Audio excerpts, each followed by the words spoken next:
Square কোম্পানির মালিক Samson H Chowdhury শুরুতে নিজেই সিরাপ বানিয়ে মানুষের দোকানে দোকানে গিয়ে বিক্রি করেছিলেন অনেকটা হকারের মতোই। আর আজ দেখুন তার কোম্পানির ওষুধ কেনার জন্য কাউকে বলতে হয় না, সবাই ফার্মেসিতে গিয়ে নিজেরাই বলে অন্য কোম্পানি না ভাই, স্কয়ার কোম্পানিটা দেন।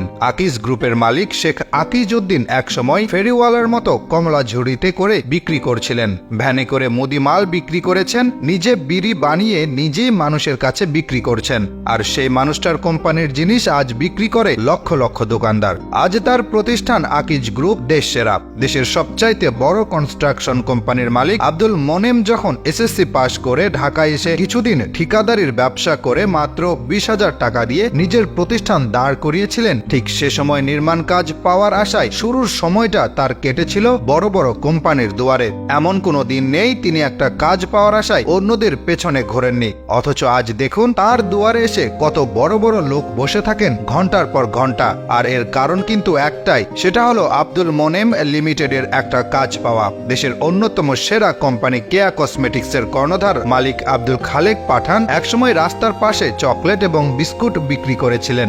শুধু কি তাই, ছিলেন ট্রাক ড্রাইভার, বিক্রি করেছেন লাকড়িও।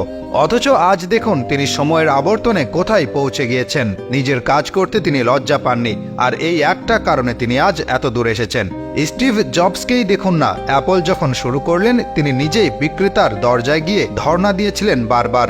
সাধারণ বিক্রয়কর্মী যেভাবে একটা পণ্য বিক্রির জন্য দোকানদারের কাছে আকুতি মিনতি করে, ঠিক সেভাবেই তিনি আকুতি মিনতি করেছিলেন একটা সময়। আজ দেখুন সেই স্টিভ জবসের সেদিনের সেই কাজটাই অ্যাপলকে এত দূর এনেছে। অ্যাপলের পণ্য বাজারে আসার আগেই বিক্রেতাদের অগ্রিম অর্ডারের লাইন পড়ে যায়। এতক্ষণ আপনারা যাদের কথা শুনলেন তারা সকলেই নিজেদের অবস্থানে সেরা। এদের সবার চরিত্রে একটা দিক কিন্তু কমন, সেটা কি খেয়াল করেছেন?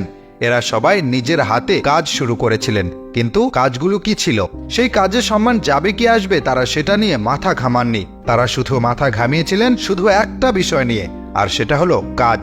আর যারা কাজকে আপন করে নিতে পারে তাদেরকে একসময় কাজ আপন করে নেয়। যারা ভাবে এরকম ছোট কাজ করলে মান সম্মান যাবে, তারা বড়জোর আরেকজনের প্রতিষ্ঠানে সামান্য একজন কর্মী হতে পারবেন, প্রতিষ্ঠানের মালিক কোনো দিনও হতে পারবে না। মনে রাখবেন, কাজ কখনো ছোট হয় না, ছোট হয় আমাদের মন। আর ছোট মনের মানুষেরাই অজুহাত দেখায় আর অন্যেরা কোনো কিছু করে দেখায়।